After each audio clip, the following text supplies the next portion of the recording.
Good morning po mga bossing. Nag-install po tayo ng P-trap ng lababo sa kusina. Ayan po boss. Oh, mga bossing, ayan. Kailangan natin i-install na yung mga panang mga lababo. Ayan po, mga gamit niya. Ito po, pag di na isalpak dito mabuti, tutulo. Dito. Ayan, boss. Pakita ko lang ha. Alam ko naman kaya nyo ito eh. Ito po.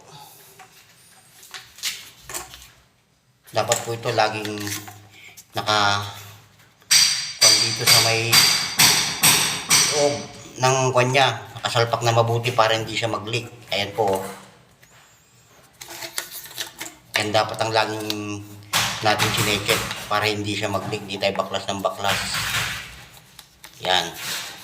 Kasi pag di po natin na isalpak yun, uulit na naman tayo. Tutulog po na naman yun. Yan. Tignan po natin mabuti.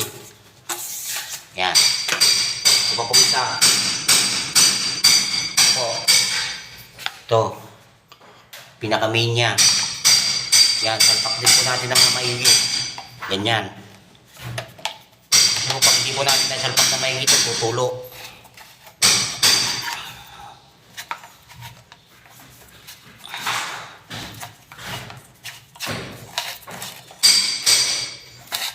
Ayan po.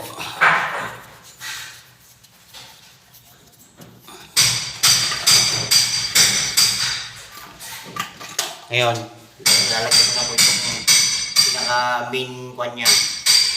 Floor drain niya.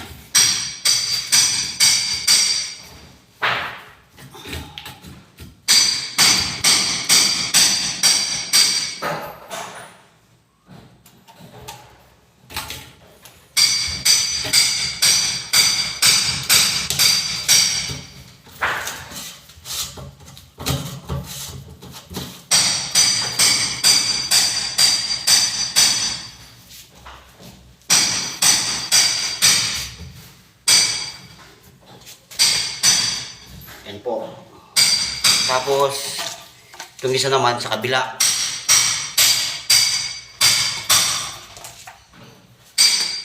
Huwag niyo pong kalimutan yung rubber niya.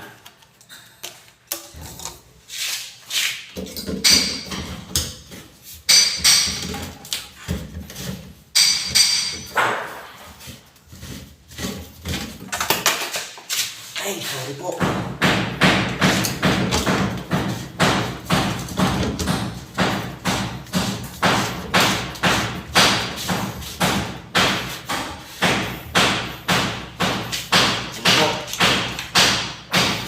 Kaya ito naman po, salpak natin dito sa may pinaka-main niya.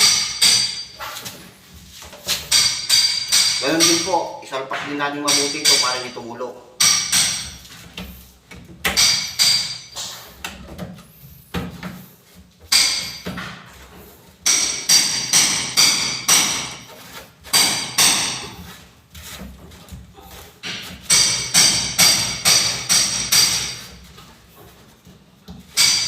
Yan.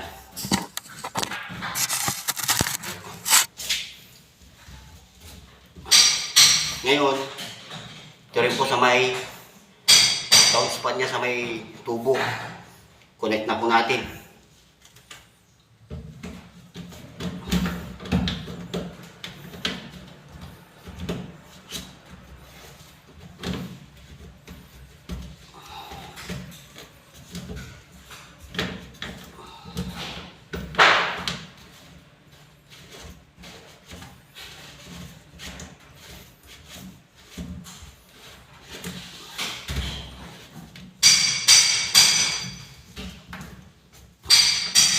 Yan po. Tapos na. Ngayon, itong overflow niya. Ito pong overflow niya dito. Ayan yung overflow niya ito. Ito po. Yung overflow niya. Salpak na rin natin dito. Dito po. Yan. Yan. Para pag napabayaan yung tubig, hindi siya mag-overflow sa labas dito sa floor drain.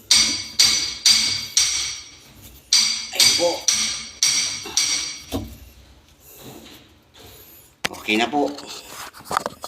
Ngayon, pagkatapos niyan, testingin natin yung lababo. Buhusan natin ng tubig.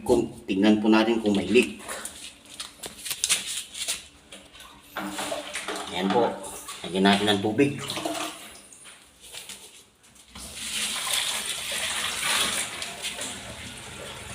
Ayan. Wala pong tumulo. Wala po siya tumulo. Hindi po tumutulo. Walang tumutulong tubig dito. May filter niya. Naisalpak natin na maayos. Yun lang po mga bossing. Thank you po.